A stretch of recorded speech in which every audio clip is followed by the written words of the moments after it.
Before we start talking about how to make printed circuit boards and what the printed circuit board pattern library is, let's first take a look at an actual printed circuit board. Here's an example of a typical one. This printed circuit board is composed of layers. The underlayer that you can't see is fiberglass. It's called typically FR4 fiberglass.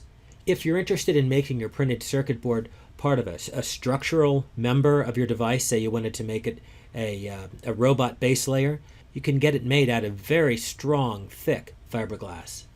The standard type of fiberglass to use for printed circuit boards is called FR4. On top of the raw fiberglass layer, the next layer are the printed circuit traces themselves. These are made of copper, and you can see them running here. They typically run either horizontally or vertically. You'll see them made of different trace widths. Some of them are thick, that's carrying power, and signal lines that don't have to carry a lot of current are thin. It's important to make your power lines much thicker because otherwise the resistance in them will develop a voltage drop. If this is a digital chip, perhaps it draws an average of 20 milliamps. But it's not a continuous 20 milliamps, it's pulsed. Almost all the power that the chip will use will be drawn for a very short period of time around every rising clock cycle.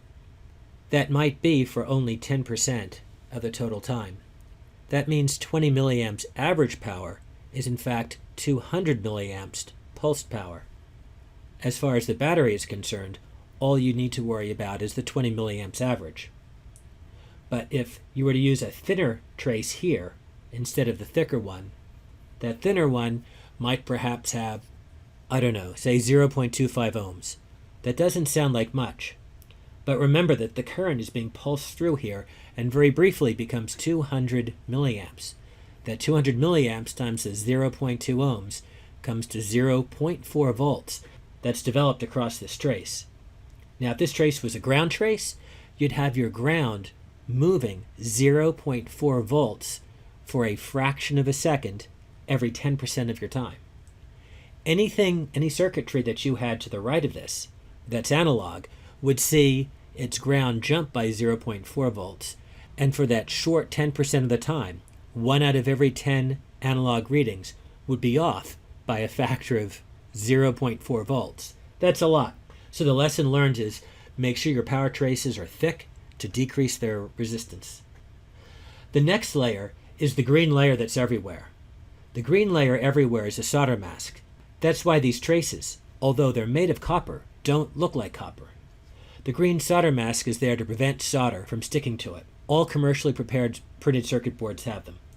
They're really useful. Without this, when you've got wires close together, if you tried to solder one, you might create a solder bridge.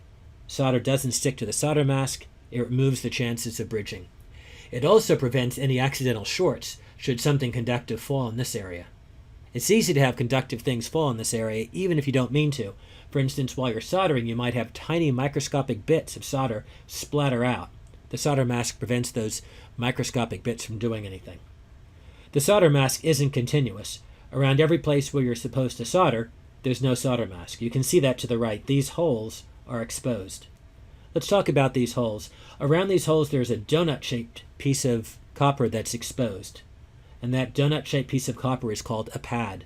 There are pads that exist for every element that's placed on the printed circuit board. There has to be, otherwise you couldn't solder into the solder mask. In the holes that are drilled, there is copper that exists through the hole itself, at least in any professional circuit board manufacturer.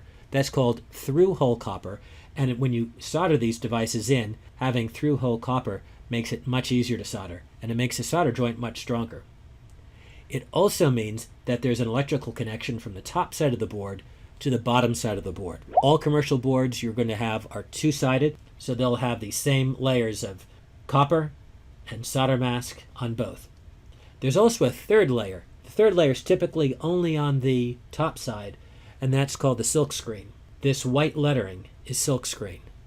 The white lettering should first say what the components are. It should also establish an outside boundary around the component so you don't accidentally place them on top of each other. And they should also give some identifying information for the board, what the board's called, what revision it is, perhaps what date it was made. So in summary, a commercially made printed circuit board has 5 or 6 layers on the fiberglass.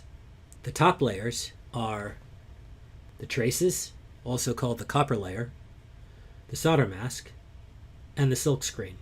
The bottom layers are the traces, the solder mask, and then optionally, only if there are components placed on the bottom, is there also a bottom silk screen layer.